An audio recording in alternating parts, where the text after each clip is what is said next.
Bir wagtda bir ulamalar almyň içinde gezerler. Gijele waraklara agdaryp kalamlary bilen bir kalamdaroş diýär. Murakkep jawhere batyryp tıkırtıp ýazyp kagyzyň üstüne çäge gum tozan siňse edip kakyp ulamalar geçipdir da oň bir goşgysyny şu ulamalar heňillenýänmiştikle. Şoňa bir goşgy goşup Imam Azam Ebu Hanifeň döwründe şayet Imam Şafii goşanmasyn bu goşgyny. Şondan bäri çyn Hudaý gijiler ýatmany kitap gözlep ilmler ýazyp, ilmler pozup, meseleler bilýän mollalar, ulamalar bir goşgy goşupdyrlar da şonu heňillenip okuýanmışdykle. Köni ulamalyň ruhunyň şatlygyndan çürimde bolsa okap beren.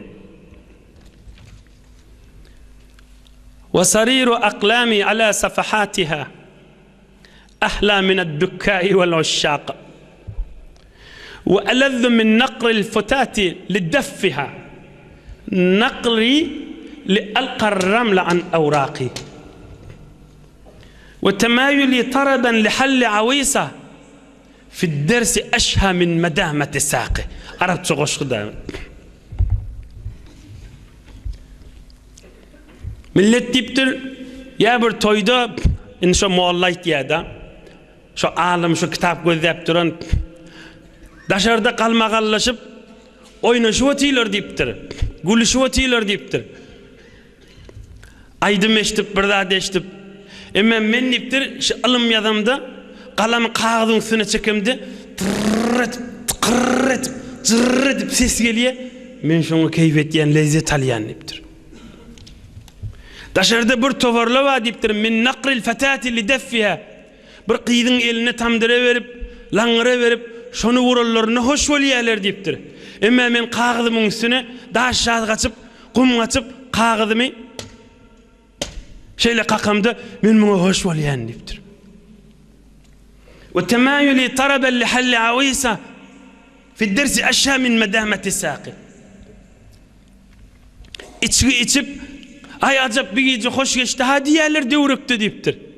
Emma men bir zady millet daha sorasa, şonu bilmeni, biljek bul kitap gözläp, ahyrda şonu düşünüp, "Bämiň jogaby bijirmişdik ka" diýemdi bir. Hoş bolýan, hoş bolşy da bärde galýa dipdir. Bölerde geçip gidipdir döwürleri bilen. Men muny aýtýanym 1000 ýylyň içinde Nebi Ekrem aleyhissalatu vesselamdan bärikde 1300 ýylyň 1400 ýylyň içinde de o bername bilen olurda geçip gidipdirler. Aýyrsana bu görüňler dip. Bilada aýyrsana o görüňler dip, bilada bu bername bilen geçip gidipdirler da. Döwürde ikimiziň döwürüşmahan.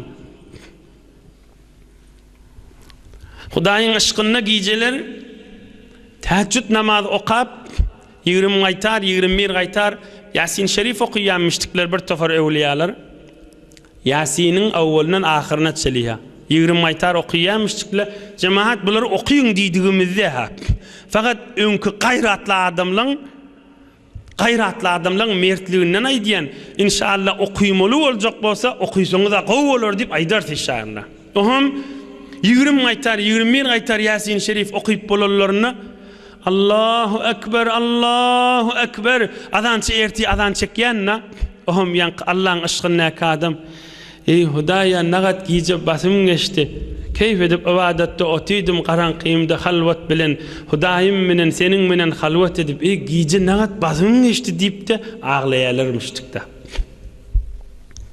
20 gaytar, 21 gaytar Yasin Şerif okuýjak bolsa, meselen wagt geçmeli da yeni tökütmeli Yasin Şerif yeni başlamalı. Yeni tökütmeli yeni başlamalı la.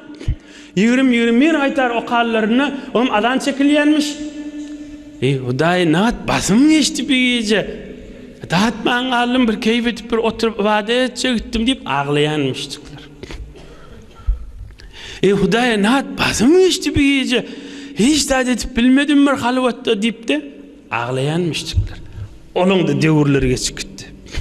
Şolay diýen adamma Hazreti İmam Rabbani'nin piri Hazreti İmam-ı Dünya Hazreti Baqi Billah Kuddise Sirru 40 yaşlı dünyadan geçen adam öldü. 40 yaşında dünyadan geçen adam bizden 3 yaş olakon. 40 yaşında dünyadan geçen adamda. Yani iş kepleri aydanna ya 30 yaş ya 35 yaşında müştikta. Devir zaman insanlığın üstünden geçip barşını ödü. Devir zaman geçip barşını tozip geçi. Yok tozip de kadim ulamalar ömür çobade sahra bir gözeşti. Düze çıkanda düzün bir öz yel jadı vardır. Ösüp durandır. Düzün yeli, sahran yeli. Ömür eyni sahran yeli yalır diýenmişdikler. Ösüp geçip barýanlar diýipdirler. Ösüp geçip barýanlar diýipdirler.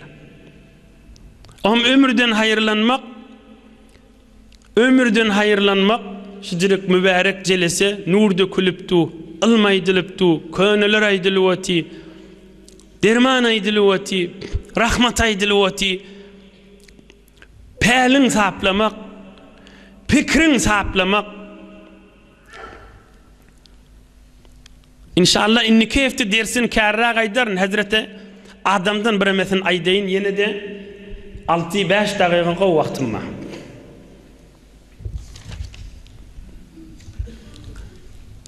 Yer göň yaradyldy. Bu göňde ferişteler yaradyldy nurdan. Zillar halk bollu oğattan. Ve iblis kana minel cinni. Ve kana lehu sultanu semai dünya vel ard.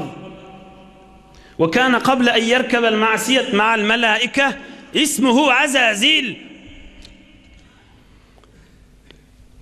İblis şeytan periştelin cinni olsa periştelin bir yanak bolup mıdam ibadetdemişdi. Bira yerin padişasımıştık, bir de deslakı göğün padişasımıştık. 7 kat asman mı adam? İblis şeytan yerin yüzünne padişah şon üstünlemiştik. Allah şonu koyuptur. Deslakı göğünde de padişah şomıştı. Feriştelerin başımıştık da deslakı göğünde de. Azbis bir izzetli, haybatli olkan adına Azazil lakıptırladı. Ulu mahluk deydiği. وفي آخر ساعة من يوم الجمعة خلق الله عز وجل فيها آدم على نبينا وعليه الصلاة والسلام من تراب الأرض ثم بلت طينته طين اللازب ثم تركت حماء مسنون فصور فيها آدم ثم تركت 40 ليلة أو 40 عاما. جمغون ikinin gün yaşmaqa Allah Zülcelal'ın iradesi Hazreti Adam atamızı yaratmağa düşüptür. Yerin kumlarının her yerinden bir kabza, bir avuç kumdan alınıp sucad koyulup yapışıp duran palçık bolup birime sucad koyulup durup arasında su bilen Türkmen lokur halat diye. Lokur halatta durup şu vaqtda Allah Zülcelal Adem'e surat berip suwu qurip bişmet küyde yönü qurip şaglap durup qaqangda ses etýän bolup duran jansız yatan Hazreti Adam bolupdyr. Bir tawar ulamalar şekli girip, gelişigi girip, jan girmeni 40 gün yatdy diýer. Bir tawar ulamalar da 40 yıl yattı diye. On Allah Azze Celal biliyor. 40 gün ya 40 yıl Hazreti Adem cansız, hadir can girmedik, becerilip yatıptır da. Oğlum şeytan zol devruğundan aylanyanmıştık da. Maskar edip, bir dağ näme deyip, tekabbürlük etip başlan yağdaydı aşo. Bir näme olupdur deyip, kâda ayağı bilen gelip kakıp, näme olupdur deyip, tekabbürlük etip başlaptır da.